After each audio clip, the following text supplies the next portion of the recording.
Hello বন্ধুরা, শুভরাত্রি জানাই সকলকে। তো বেশ কিছুদিন আগে এই চিকেনের রেসিপিটা আমি করেছিলাম, তো সময়ের অভাবে আমি তোমাদের সাথে এটা শেয়ার করতে পারিনি। তাই আজ ভাবলাম যে এই রেসিপিটা তোমাদের সাথে একটু শেয়ার করে নিই।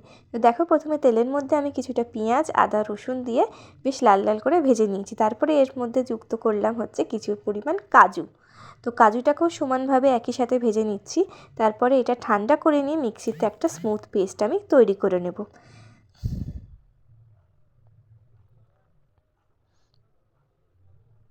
এরপরে আমি চিকেনটাকে ভালো করে ধুয়ে নিয়ে তেলের মধ্যে একটুখানি নুন দিয়ে বেশ লাল লাল করে ভেজে নেব।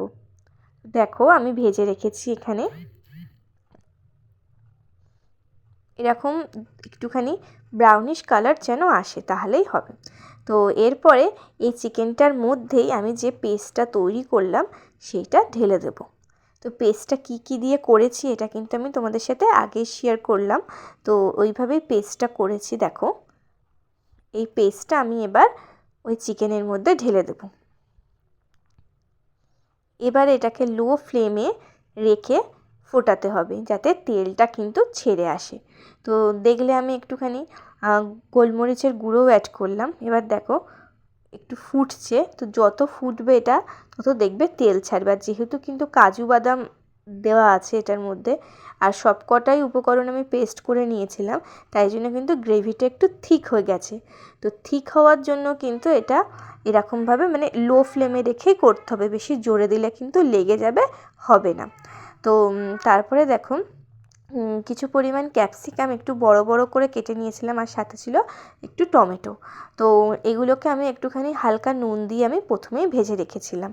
তো একদম হালকা করেই ভেজে রেখেছিলাম, তো সেগুলোকেও আমি কিন্তু চিকেনের মধ্যে দিয়ে দিলাম। তো একইভাবে ঢাকা দিয়ে লো ফ্লেমে কিন্তু ফোটাতে হবে, যাতে সুন্দরভাবে কালারটা চেঞ্জ হয়ে যায় আর তেলটাও ছেড়ে আসে আর কষানোটাও একদম পারফেক্ট হয়।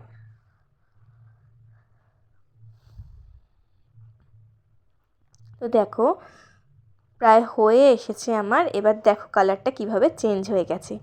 তো ওপর দিয়ে কিন্তু আমি দিয়েছিলাম একটু গুঁড়ো গরম মশলা।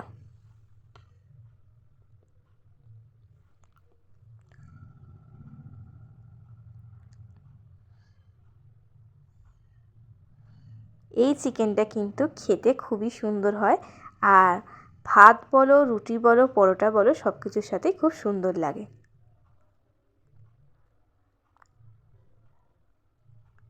তো দেখো ফাইনাল লুক এটা, কত সুন্দর কালারটা চেঞ্জ হয়ে গেছে, দেখেছো? খুবই সুন্দর দেখতে যেমন হয়েছিল, তেমন খেতেও কিন্তু খুব সুন্দর হয়েছিল। তো দেখো, আমি একটুখানি বাটিতে তুলে নিচ্ছি।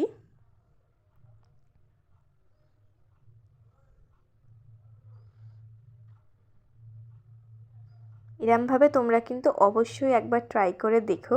আর ক্যাপসিকামটা কিন্তু অবশ্যই দিও। ক্যাপসিকামটা দেওয়ার ফলে কিন্তু এর সুগন্ধটাও যেমন সুন্দর হয়, আর খেতেও কিন্তু খুব সুন্দর হয়।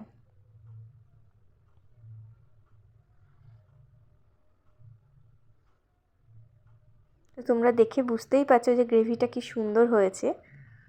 তো অবশ্যই ট্রাই করো একবার। ট্রাই করলে কিন্তু আমাকে জানাতে ভুলো না যে কেমন হয়েছিল। তো আজকের মতন এইটুকুই। চলো, টাটা।